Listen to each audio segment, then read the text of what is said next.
I'm very happy today to introduce you to Nick Booker, known as Indigenous on social media and is followed by a lot of people. He is originally from Britain and I can say that very much Indian now because he is here in India for the last 17 years. Fir bhi dil hai Hindustani. Namaskar. Great to be here. Welcome to Akashvani and welcome to Kumbhvani.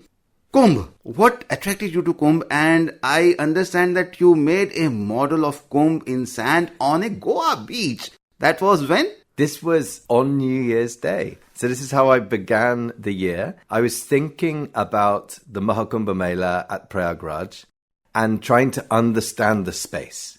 And I wanted to teach my daughter, who's 9 years old, and also some of our friends who were with us on the beach that day, exactly how this Triveni Sangam is formed, why this space is so important from a geographical, geological perspective, and then to map onto it all of the extraordinary spiritual, psychological, ritual, mythological, historical, whatever layers you would like to explore onto that space. And what better than making a physical representation using sand castles? That's great. And what was the reaction of the normal beachgoers?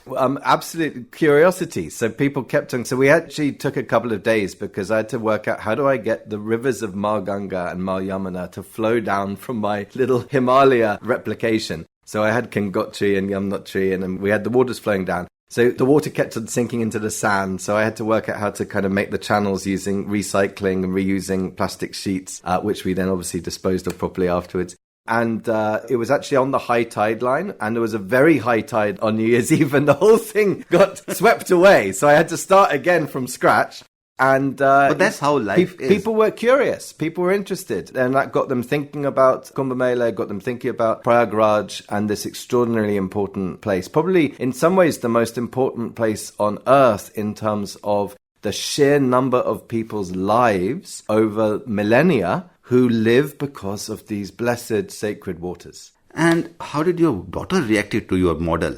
She loved it. Yeah, she really enjoyed it because it's a thing that's physical, that's playful. You know, it's a great kind of way to learn and engage with So did something. she learn and did she actually know what is the importance of Kumbh? Yes, she did. But then the next day, we created a virtual representation of the solar system. What I wanted to do is, having tried to demonstrate how the space of Mahakumbh Mela and the Triveni Sangam is laid out and why it's so important, I then wanted to represent the time. And of course, there are 3 calendars which are all synchronizing and converging on this moment right now. So the first one is the biggest one is Jupiter. So this is the 12-year cycle of Jupiter around the sun, which obviously ancient Indians understood meant that it was moving across the sky through the Rashis, so 12 Rashis. And when Jupiter is in Taurus, Vrishab, everyone knows in India that is the time to go to Prayagraj because that is the time of the Kumbh. But then you need to know what time of year. And then, of course, Maghi Purnima, Maghi Mela is the old annual festival at Prayagraj. And how do you know that? Well, that is when the sun enters Makka, Capricorn. So you have a second calendar, which is the usual 1 year solar calendar. So when the Jupiter Brihaspati is in Vrishab in Taurus, and when Surya is entering Makka, we have Makka Sankranti.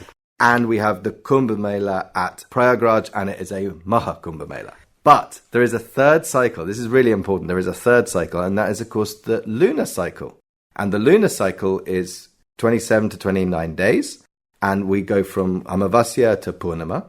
And the key Amavasya is the Mauni Amavasya, the silent new moon, which is coming up right now. So Mauni Amavasya will be the greatest gathering of humanity ever in history. The estimates are perhaps 60 million people, 6 crores or more people, all converging on the same place because of a lunar cycle and a solar cycle and a Jupiter cycle, all coming together in one moment, in one place, the Triveni Sangam at Prayagraj. Started on the 1st of this year at a beach in Goa when you were making a model of it and then ultimately landing up in Prayagraj for Makar Sankranti. What was the experience? The real and the made one which you made at Goa. So how did this Sangam came and what was your reaction to be there? I became a Tirthyatri. I headed to New Delhi railway station early in the morning, as in under the moon night. It was the day before Paush Purnima, and we took the train from New Delhi to Prayagraj. The Vande Bharat, which obviously was very fast, very comfortable, brilliant experience. We got to Prayagraj and we came out of the station and we had to walk with the crowds some way. Then we managed to get auto rickshaw, e-rickshaw, that took us to the hotel that we were staying in. And we then group of us were together. So we all got together. Some people were arriving on different ways. And then we decided the most important thing for us to do on that night, Paush Purnima, which was the incredibly auspicious day zero. So the actual Mahakumbh Mela begins on Makar Sankranti. But this year, very unusual, very special, Paush Purnima was the day zero. So that kind of supercharged the Makar Sankranti Amrit Snan because it meant the full moon night going into Surya entering Makar in the morning. So it came together in this very, very special way. So we decided to head out on foot. And we were awake for 36 hours without sleeping. 36 hours? Yeah, and we walked for 25,000 steps. And I think we were on our feet non-stop for at least 12 hours. And that was so that we could get into the Sangam tent city, it's sometimes known. So we were able to get in there maybe 10 o'clock in the evening. And then at about 2 in the morning, we were able to enter the Sangam nose. Now, this is the place where you see in all of those aerial photographs and all of those images where everyone masses. All the akhadas first come in. And it's just a sea of people. And we were right in there. And just after we entered the Sangam nose, for obvious security reasons, and the whole protocols have been incredible, the way that Kumbh is managed, the crowds. Fingers crossed, God willing, that obviously continues throughout the rest of the Mela. But we were there on the Sangam nose just before it got closed off because obviously it had reached capacity. And that meant that we were able to make our way down with the other Tirthyatris right to the Triveni Sangam. We were able to take a snan at 4 in the morning, almost, perhaps not quite Muhurat. We were in Brahma Muhurat closely, as close as we could. And then we're able to, after that snan, which I'll tell you about in a moment, we were then able to stay there as the Akaras, Mahanirvani, I think Mahaniranjani and Atal Akara were the first Akaras that come.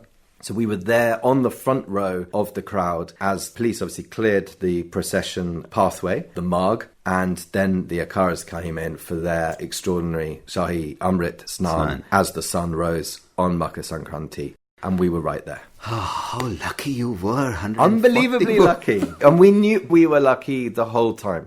There was a sense of joy. I mean, obviously there's the word anand, bliss, but taking that snan, the energizing, incredibly powerful. The devotees, the Tirthyatris, the passion, the belief, I very much felt part of that from my heart. And we took that snan and then you come out of the water supercharged.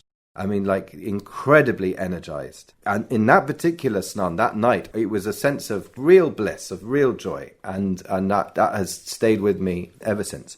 And then with the rest of our group, they all took their snan, we all got dressed again. And then we were there watching these akaras. And they are obviously, the Naga Sadhus, the Naga Babas, their passion, this is their moment. And they've been waiting for this for 12 years. Absolutely. You want to get out of their way so that they can really focus on... So you walked for 36 hours. They are walking for 36 years for this particular movement. Yes, a lot of them are basically... We had that conversation in our group. We then had to walk all the way back to our hotel. It took us several hours. That took its toll on our legs and so on energy levels.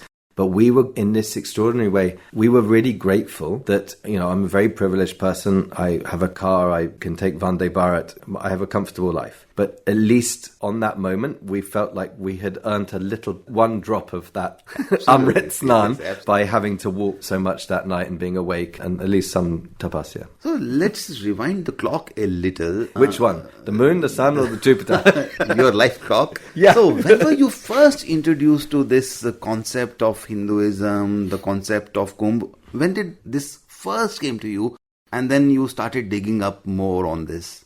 So I came to India when I was 26 years old, I think. That was in the year? That was in the year, gosh, you're going to work out my age now, 2007. Do the maths. 2007, yeah. And funnily enough, at this time of year, I arrived on Republic Day, 26th of January. So I had not been aware of Kumbh Mela in any detail. I am sure I will have seen images, as I think almost everyone on planet Earth has seen, of this extraordinary festival, Mela. Other words are sometimes used to describe it in foreign press and media, obviously.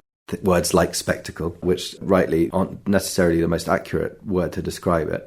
So I'm sure growing up, a BBC News at 10 or something would have said, in India, at Prayagraj. I heard Mark Tully talking about it on Radio 4. I'm hoping to see later on today, actually. He wrote a beautiful book on Kumbh Mela. Yes. And I know Sir Mark Tully. Mark Tully has spent many kumbhs, Prayagraj, Haridwar, Ujjain, Nasik. He's really immersed himself, and I'm not sure if he's going to be able to make it to Prayagraj this time, but I'm sure he'll be thinking about it, and I'll be talking to him later tonight about that and his experiences. So it must have been slight on the peripheries of my awareness that this was an extraordinary, phenomenal event that took place in India. However, I knew nothing about the details. And you know what? I've done a lot of watching YouTube.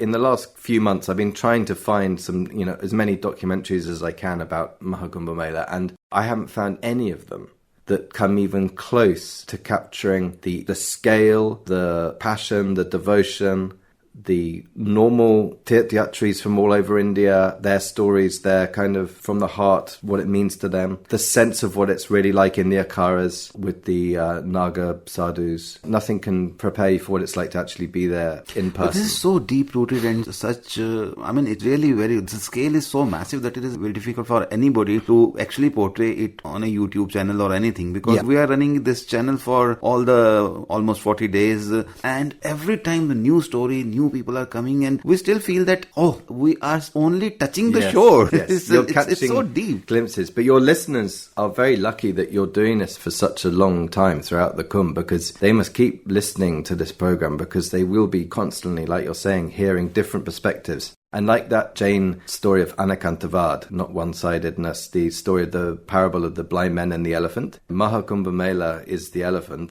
I am but one blind man touching one part of the elephant, and your other guests will be touching other parts. Are you also planning to post some more stories on Insta? Of course, yes. Kumbh? And do you actually think that you are going to reveal the entire truth to the people as you are struggling to find it out? It's impossible. There is no single person that can possibly, certainly not me, capture everything that's going on. It's too vast. But I think there are certain ways that you can highlight. I think there's this kind of like two axes of a three-dimensional mental map that we must all have. One is space and the other one is time. And space is, the geography, the layout, the place, not just the sectors and the akharas and the location of the Sangam itself and the rivers, but also how that fits in with the whole of North India and the whole of the subcontinent, the whole of Asia, the whole of the imagination of humanity.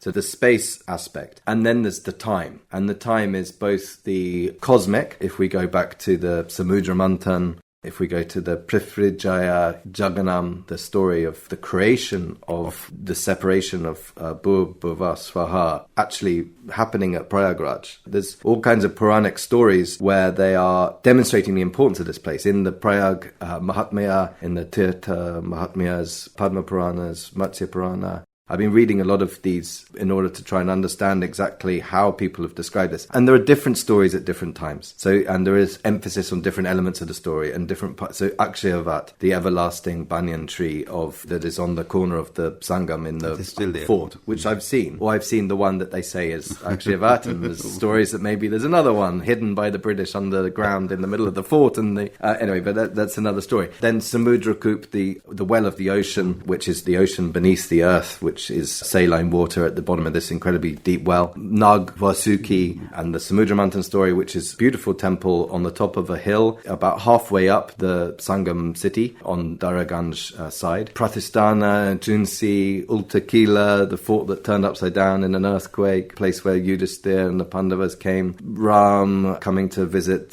Sage Bhardwaj. Alakapuri on the south side, what is now Arail. There's Veni Madhav Mandir, which, you have to go there to confirm the benefits of the snans. And there's so many layers. And that's not even going into the 13 Akaras and Dattatreya and all. It's all going on. And then there's the kind of like contemporary. How on earth is the government of India and the government of Uttar Pradesh managing to maintain and organize this extraordinary event in terms of the security, the sanitation, the crowd management, the scale of complexity and the stories of the people part of that, from the police to the hotels, tourism, it's incredible. It's immense. Yeah. Immense. Lots of stories for your listeners to hear over the coming weeks. So you're taking these stories back home also. How is this particular Mahakumbh taken by the average Briton when they see your stories on Instagram or you post it there? How do they look at it? I mean, are they all not amazed and all of them want to come? And I'm sure that Uttar Pradesh can have them all here and they won't mind it, because we are expecting 40 crores of people coming, and a population of Britain can also come. Not an issue. I aspire, like the Parsis said when they arrived in Gujarat 1200 years ago, to be a spoonful of sugar in a glass of milk that dissolves because it's so... Anyway, so let's hope foreigners with the right open minds do come and enjoy it. I had many conversations with foreigners there. Interestingly, I didn't come across any foreigners on the Sangam nose taking a snan. I think there's certain aspects of this. Didn't you? I found a few of them. Makar Sankranti, on the middle of that night, I didn't see. Okay. I mean, it's a big place, but obviously people are taking snans. But there are certain things which I think people are hesitant to really go into. If they see a crowd of several million people, they don't think, I want to run to the front of that. But I do think that the foreigners that are sitting for satsangs, that are practicing sadhana, tapasya, kalpavasi, I mean, there's a lot of foreigners that are incredibly, genuinely from the heart committed to Sanatan Dham and the opportunity that Mahakumbh Mela has for them to be with a guru, meet a guru, find a guru. There's no doubt that this is pulling people from all over the world as well as India. Well, I will stick to the time that you gave to me. As you said, you are here for 30 minutes and we are already running short of time. And friends, the introduction to the guest should come at the beginning of the program. And here I'm introducing him at the end, because once you put his name on social media, you will find that he is an historian. And the first thing that I asked him, are you a historian? He said, I'm not. Now, reveal yourself also. You have revealed a lot of Kumbh to our listeners. I'm just curious and grateful. I'm heading back to Prayagraj on Monday. I very much hope, God willing, to be present for the Morni Amavasya. I'm then hoping to be back for, if not Basant Panchami, certainly for Maghi Purnima and Mahashivratri. A lot of the Akaras will actually be leaving, or the sadhus will be leaving around the 10th of February after the three Shahi Amrit Snans finish actually on Basant Panchami. But lots of people will stay on until the end, of course. And the whole atmosphere changes day to day, depending, the weather, the crowd, the importance of the day. It's constantly evolving. I can't wait to get back, and I hope to see you. See you at the Sangam. Yes, please do visit us there also, and we'll directly be in touch with our listeners from the studios that we have there, the Kumbhvani studio. Thank you so much, Nick, for being here, and keep on doing those lovely little stories. But if you are on social media, don't do this if you're not already on it. But if you are, then Indogenius, Indogenius, you are the Indogenius. Mahakumbh Mela is the Indogenius. I'm just trying to share what beautiful experiences I have of the genius of India. And I hope you enjoy it, and I'll be sharing lots over the coming weeks. So friends, when Nick is here, I promise that we'll keep on calling him again for other programs also, because he is into lot of India and he's exploring it for you also. But I think that should also fire lot of Indians to understand India. Nick, thank you so much for being our guest. Thank you. Thank you. Thank you.